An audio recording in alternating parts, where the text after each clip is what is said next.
Service ने लिखा है इलेक्शन कमीशन को कि एसबीआई को डायरेक्ट करें टू फर्निश द डिटेल्स। उस बात में मल उलझिए।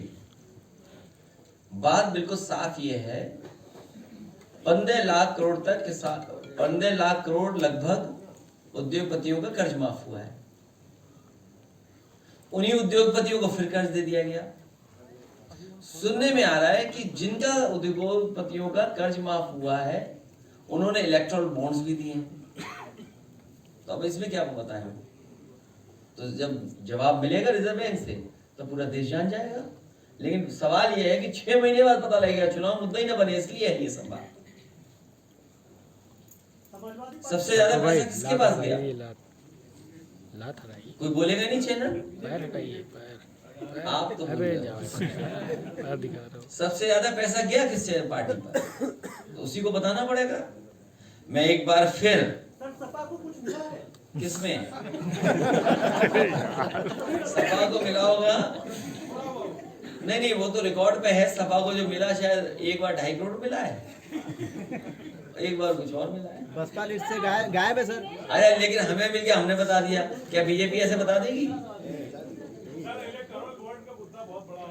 हाँ तो मिला है। पार्टी, हर पॉलिटिकल पार्टी को मिलता है। क्या चीज? जिसका दाना उसका गाना। आप लोग चलाइए चैनल पे 1-1 घंटा का शो, तो शायद मिल जाए जवाब जल्दी। लेकिन चैनल वाले शो ही नहीं चलाएंगे। जैसे बेरोजगारी पे शो नहीं चलाते, वैसे इस पे भी नहीं चलाएंगे आप। इसलिए एक बार फिर मैं सुबोध यादव जी का, सीताराम राजपूत जी का, परवेज आलम जी का, इलियास अंसारी जी का, सुभाष श्रीवास्तव जी का, मदन गौतम जी का, तिलक चंद वर्मा जी का, जिसका दहना उसका गाना। प्रेस के लोग आप भी बचिए।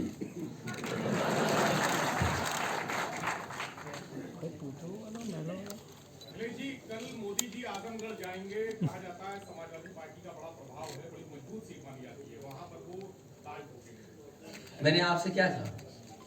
उत्तर प्रदेश की जनता स्वागत भी अच्छा करती है और विदाई भी अच्छा करती है। अखिलेश जी, राहुल गांधी के वायनाड से चुनाव लड़ने तो बीजेपी ने कहा है कि उनको माइनॉरिटीज पसंद है, इसलिए वायनाड जा रहे हैं और अमेठी आने से डर रहे हैं। और मैं तो ये कहता हूँ माइनॉरिटी सबको पसंद करना चाहिए। जिसके साथ अन्याय हो रहा हो उसके साथ खड़ा होना चाहिए सबको। और प्रेस के साथियों, आपको भी खड़ा होना चाहिए। कल आप कमजोर होगे तो आपके साथ कौन खड़ा होगा? जब आपके लोग जेल जाते हैं तो समाजवादी लोग खड़े होते हैं आपके साथ। आप भी हम लोगों के साथ खड़े होइए। अध्यक्ष जी, गृहमंत्री का बयान आया है कि चुनाव से पहले, आचार संहिता लगने से पहले देश में सीए लागू होकर रहेगा, क्या कहेंगे सर? आचार संहिता तब मैं मानूंगा लागू हो गई जब डीजीपी हट जाएंगे, पुलिस के अधिकारी हट जाएंगे। पहले तो आचार संहिता लगती थी, उसके बाद अक्सर जो अधिकारी बहुत दिनों से जमे रहते थे उनको हटाया जाता था। देखते ये सरकार कितने अधिकारियों को हटाती है। मंत्रिमंडल का विस्तार तो हो गया, लेकिन विधायकों को अभी विभाग नहीं मिला है और गमछा पहन जाने की कह रहे हैं। जब तक विभाग मिलेगा और प्रमुख सचिव को अपॉइंट कराएंगे तब तक चुनाव आ जाएगा। अखिलेश जी, इरफान सोलंकी पे ईडी की कार्रवाई तेज हो गई है। देखिए, जितने भी ये सीबीआई, ईडी, इनकम टैक्स जानबूझ करके सरकार भेजती है जिससे लोग डर जाएं और घबरा जाएं और फंसाने का काम करती है। सर, महिला सिपाहियों की छेड़छाड़ बढ़ती चली जा रही है, उन्हीं के ही विभाग के लोग जो है छेड़छाड़ कर रहे हैं, कोई कार्रवाई नहीं हो रही। एक लंबी सूची है।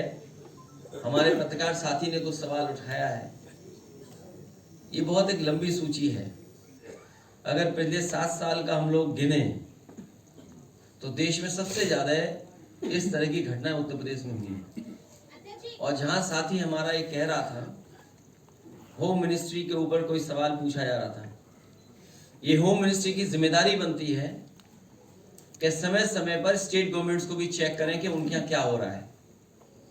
अगर पुलिस ही भक्षक बन जाएगी, जिनसे हमें उम्मीद है। पार्टी के नेता राष्ट्रीय सचिव अरविंद सिंह गोप जी,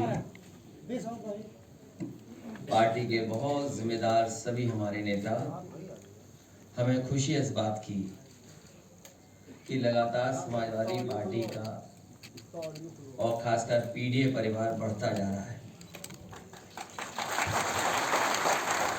जो साथी आज पार्टी में शामिल हो रहे हैं, मैं उन सभी साथियों का बहुत बहुत धन्यवाद और आभार प्रकट करना चाहता हूँ। सबसे पहले मैं सुभाष श्रीवास्तव जी, पूर्व विधायक,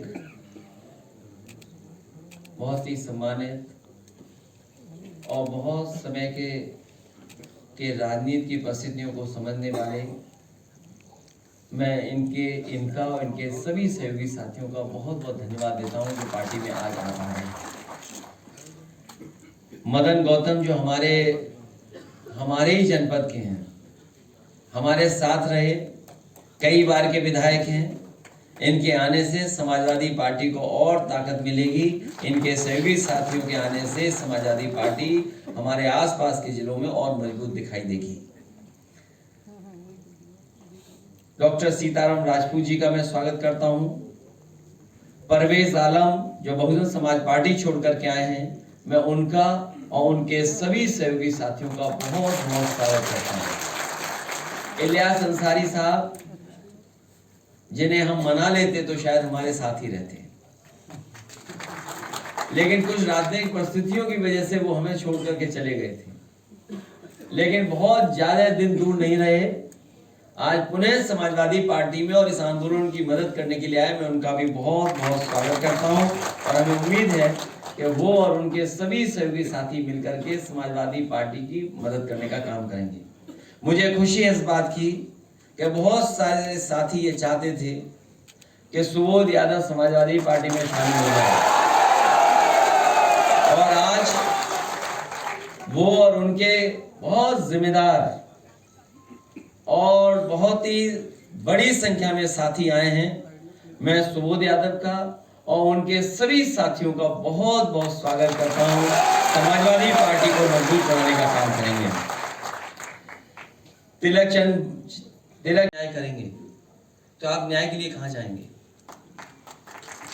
तो ये जो घटनाएं बढ़ी हैं, ये पुलिस हेडक्वार्टर से लेकर के और थाने तक की घटनाएं, आप इस बारे में जानकारी कर सकते हैं। सबसे ज्यादा उत्तर प्रदेश में है। जिस तरीके से जब से बीजेपी की सरकार आई है, दिल्ली में 1 लाख, पूरे उत्तर भारत में 1 लाख किसानों ने आत्महत्या की। सोचो, जिस देश में 10 साल में 1 लाख किसान आत्महत्या करता हो, जहां पर यह बताया गया हो कि आय दोगुनी हो जाएगी। यहां जितने लोग बैठे हैं सब किसान परिवार के हैं। किसान परिवार पूछ रहे हैं कि उनकी आय दोगुनी कब होगी, और किसान के बेटे ये पूछ रहे हैं नौकरी रोजगार कब मिलेगी। जो एमएसपी के लिए लड़ रहे किसान, क्या सरकार एमएसपी लागू करेगी? एमएसपी लागू करवाओ और उसका कानूनी अधिकार पाओ। सर, एमएलसी चुनाव होने वाले, क्या कैंडिडेट्स में भी पीडीए की झलक दिखेगी? पीडीए की झलक अगले 50 साल तक दिखेगी आपको।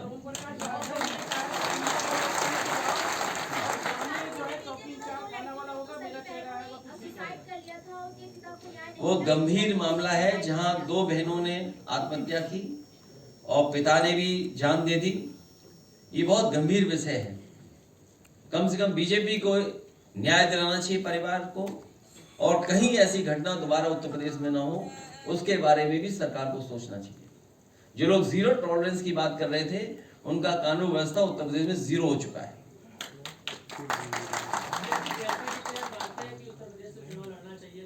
किसको? प्रियंका गांधी। मैं तो चाहता हूँ आप भी कोई सभासद का चुनाव लड़ लो। अब चुनाव सभासद के हैंगे तो क्या करें बताओ? ये कोई बात नहीं। अरे किसी लीडर और पॉलिटिकल पार्टी तय करेगी, हम क्यों तय करेंगे? अब हम कहेंगे मुख्यमंत्री जी को चुनाव लड़ना चाहिए, ये कोई बात हुई? अब मुख्यमंत्री जी अगर लड़ना चाहे तो बताओ। नहीं, कोई क्षेत्र नहीं ना इनमें बनाया नहीं इन्होंने कोई। मुझे जिला नहीं पता ना, मैं विचार कर सकता हूँ। कौन जिले के आप? लखनऊ? नहीं, रविदास। बीजेपी बौखला रही है। आपके भी चैनल में पी है। बीजेपी अभी और घबराएगी, इसलिए घबराएगी क्योंकि पीडीए का हक और अधिकार छीने हैं। आप बताइए, वाइस चांसलर के अपॉइंटमेंट्स हुए, तस्वीर नहीं देखी, लेकिन अभी पूर्व विधायक सुभाष श्रीवास्तव जी जो बात कह रहे थे कि ये संविधान बचाने का चुनाव है, लोकतंत्र बचाने का चुनाव है, आरक्षण बचाने का चुनाव है, अपना अपना सम्मान बचाने का चुनाव है। और अगर हम कहें कि अपनी आजादी कभी मंथन हुआ था, ये समुद्र मंथन की बात जो हुई है, कभी ये संविधान मंथन का समय है। हम करना चाहते हैं। उत्तर प्रदेश के लोग स्वागत भी अच्छा करते हैं और उत्तर प्रदेश के लोग जब विदाई करेंगे वो भी बड़ी अच्छी करेंगे। जो लोग 14 में आए थे वो 24 में जाने वाले हैं और 10 साल हिटलर का ही समय था। 10 साल से ज्यादा वो नहीं रह पाया वहां पर, तो 10 साल तो इनका भी पूरा हो गया। और सवाल ये है कि नौकरियां मिलेंगी कि नहीं मिलेंगी। भारतीय जनता पार्टी हटाओ, नौकरी पाओ।